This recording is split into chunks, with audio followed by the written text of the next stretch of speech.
La police, c'est une grande maison, c'est un peu plus d'une centaine de métiers différents.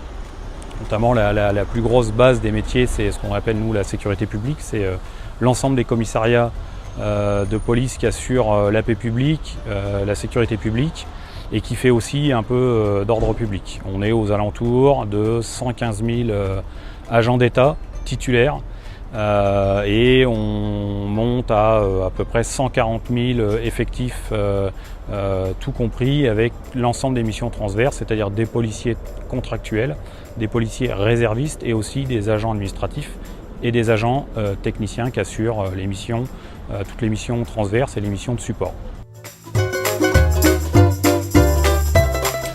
S'ajoute à ça une baisse d'effectifs drastique voulue par Nicolas Sarkozy et François Hollande, quoi qu'on en dise. Et aujourd'hui, on est passé de un petit peu moins de 140 000 effectifs titulaires à peu près 115 000 effectifs titulaires pour les mêmes missions, rappelons-le, ce qu'engendre à peu près aujourd'hui, selon la Cour des comptes, à peu près 20 millions d'heures supplémentaires. Donc ce qui fait que c'est un travail qui est toujours à flux tendu et c'est extrêmement compliqué, ce qui rend effectivement ce travail très anxiogène, très pathogène.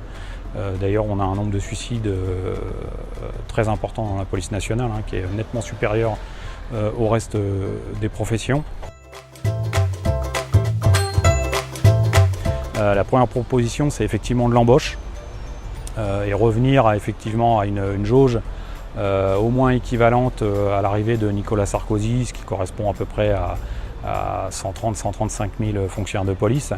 Et donc on va dire entre 20 et 30 000 embauches statutaires, on le précise, on souhaite uniquement du statutaire.